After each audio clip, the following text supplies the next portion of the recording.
Stefan, when you go out of a game and early like you did tonight, two quick fouls, and you're out for a few minutes, are you thinking about the fouls, or are you thinking about what you're going to do when you go back in the game? What's your mindset as you're waiting to get back in? Mostly it's about why I'm sitting on the bench. That's a point of emphasis to keep our rotation the way it's supposed to be and start off the games right. So obviously an unfortunate break with the second foul, but you just try to stay locked in because you can't kind of sulk or get too down because eventually it'll come back around. You got to be ready to play whenever coach puts you back in. Steve mentioned your patience, you and Clay both, just to find a groove offensively. Did you feel like you guys looked for good shots and picked good times and showed some more patience? Yeah, I think so. I think obviously they're different. They have different defensive principles than OKC did. They're a little bit more athletic and trying to fly around and create havoc on the defensive end. But just like you said, just trying to be patient.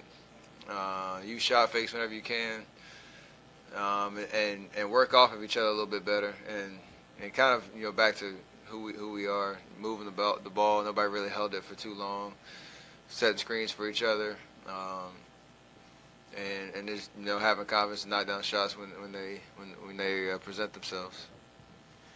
Steph, those reaching fouls have been plaguing you a little bit so far this season. How do you find that balance between picking your spots where you can, get a clean steal and,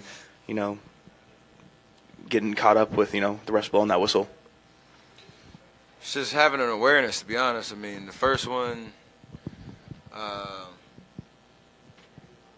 tried to make a reaction play to a guy, cutting to the basket. And then after you get the first one, you got to just be mindful. The crazy thing is, I forget who called the foul, but he looked at it at halftime. I think he said he missed it. So it's kind of those ones like you wish you had it back, but obviously you don't want to put yourself in the position of being at the discretion of the call. But looking back, you try to just have an awareness of knowing if you don't have a play on the ball, keep your hands out, let somebody else come over and try to get or contest the shot at the rim, and then from there I can stay on the floor. So we've seen these crazy halves and crazy quarters in the past, and sometimes it's a single play that kind of triggers the whole thing. Was there anything tonight at what point did you know this was coming in the second quarter there? I didn't until I think the second three I hit in transition coming down. Either Zaza or Jordan, JB set a great screen and was able to knock it down. Actually, it might have been D West. But anyway, just have those kind of momentum plays where you start to open up the game. And then from there, just staying aggressive and got to the free throw line as well. So things started to flow.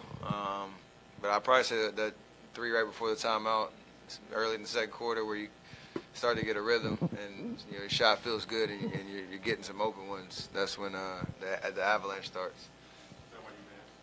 Say what? I was a body English to try to get it in. I think I turned around and kind of gave it a little leg kick, trying to wheel it in because I thought it was short.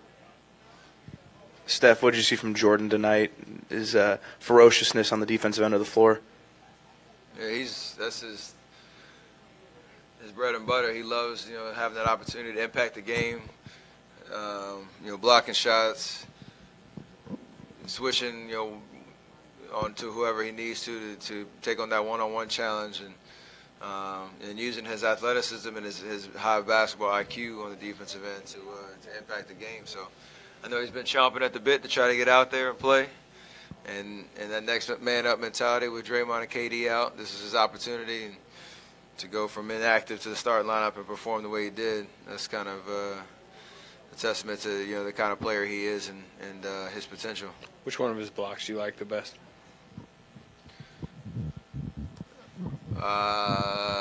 His chase down on Denzel was really nice because that's just an extra effort type of play. But probably the double jump at the end. That just takes a freak athlete to be able to have that kind of quickness off the ground.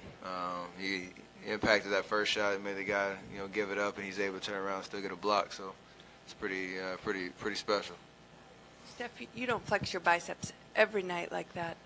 Was it just to do it for Draymond with him being out, or just you went over a 7-footer for an and one? Both. I don't get that opportunity like you said, but I've done that plenty of times before. I was looking for Draymond wherever he was, and I knew he was back in the locker room. So hopefully he was watching on TV and knew I was shouting him out. Great. Is that it?